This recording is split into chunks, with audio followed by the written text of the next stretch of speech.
దేశవ్యాప్తంగా అందరికీ కూడా ఆధార్ కార్డు ఎలాగైతే ఉందో పాన్ కార్డు కూడా అలాగే ఉండే ఉంటుంది. కొత్తగా తీసుకుంటున్న పాన్ కార్డులకైతే ఈ రూల్ అనేది అమలు కాదు, కానీ పాత పాన్ కార్డులు ఏవైతే ఉన్నాయో వాళ్ళు మాత్రం కంపల్సరీగా ఇది పాటించాల్సి ఉంటుంది. అందులో ముఖ్యంగా ఎవరైతే ఆధార్ కార్డుకి పాన్ కార్డు లింక్ చేసుకోకుండా ఇంకా వాడుతూ ఉన్నారో ఆ పాన్ కార్డులు అయితే ఆగిపోబోతున్నాయి.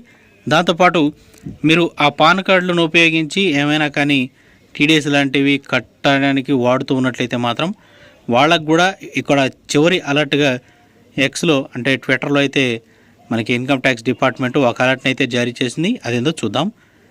ఇక గతంలో మనకి రిమైండర్ కింద అధిక టీడీఎస్ వసూలును నివారించడానికి పాన్ ఆధార్ లింక్ తప్పనిసరిగా స్పష్టం చేసింది ఇన్కమ్ ట్యాక్స్ డిపార్ట్మెంట్. ఇక ఐటీ శాఖ హెచ్చరిక అయితే ఇచ్చింది. పాన్ ఆధార్ లింకును గడువు విషయంలో పన్ను చెల్లింపుదారులు అప్రమత్తం చేయడానికి మంగళవారం ఆదాయ పన్ను శాఖ ట్విట్టర్ సహా పలు సోషల్ మీడియా ప్లాట్ఫామ్స్లో పోస్ట్ని అయితే షేర్ చేసింది. పాన్ను ఆధార్తో లింక్ చేయడంలో విఫలమైతే టీడీఎస్ రేటు పెరుగుతుందని ఆ పోస్టులలో పేర్కొనింది. గడువు మిస్ కావడం వల్ల చిక్కులైతే ఏర్పడుతున్నాయి. మే 31వ తేదీలోగా పాన్ ఆధార్లను లింక్ చేయని వారికి టీడీఎస్ పెరుగుతుందని ఆదాయ పన్ను శాఖ అయితే హెచ్చరించింది. కేంద్ర ప్రత్యక్ష పన్నుల విభాగం బోర్డు కేబిడిటి మనకి 2024 ఏప్రిల్ 23 జారీ చేసిన సర్క్యులర్లో పాన్ ఆధార్ అనుసంధానానికి సంబంధించి అన్ని నిబంధనలు అయితే ఉన్నాయి. పాన్ ఆధార్లను అనుసంధానం చేయకపోతే వచ్చే చిక్కులు కూడా అందులో వివరించారు. ఇక పాన్ కార్డుకి ఆధార్ కార్డు లింక్ ఉందో లేదో చెక్ చేసుకోవడానికి లింక్ అనేది కింద డిస్క్రిప్షన్లో ఇచ్చాను. అక్కడ మీరు వెళితే income tax India filing.gov.in website అయితే ఓపెన్ అవుతుంది.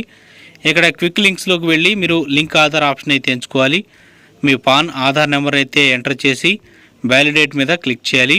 అక్కడ మీ ఆధార్లో ఉన్న వివరాలు మీ పేరును నమోదు చేయండి. ఆ తర్వాత లింక్ ఆధార్ బటన్ క్లిక్ చేస్తే మీ రిజిస్టర్ మొబైల్ నెంబర్కి అయితే ఓటీపీ వస్తుంది.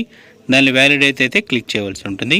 ఇక పాన్ ఆధార్ లింక్ స్టేటస్ కూడా చెక్ చేసుకోవడానికి సేమ్ ప్రాసెస్ ఉంటుంది.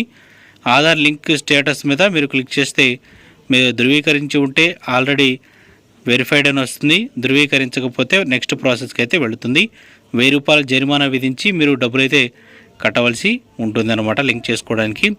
ఇన్కమ్ ట్యాక్స్ డిపార్ట్మెంట్ ఆఫ్ ఇండియాలో ట్విట్టర్ అయితే ఈ విధంగా పోస్ట్ చేసింది. Kind attention taxpayers, please link your PAN with Aadhaar before May 31, 2024 అంటే 2024 మే 31 తేదీలోపు మీరు పాన్ ఆధార్ అయితే లింక్ చేసుకోండి. If you haven't already in order to avoid tax deductions at hire rate please refer to CBDT circular number 6/2024 dated 23 April అని ఈ విధంగా అయితే ఇచ్చారనమాట. సో ఈ విధంగా పోస్ట్ చేయడం కూడా జరిగింది.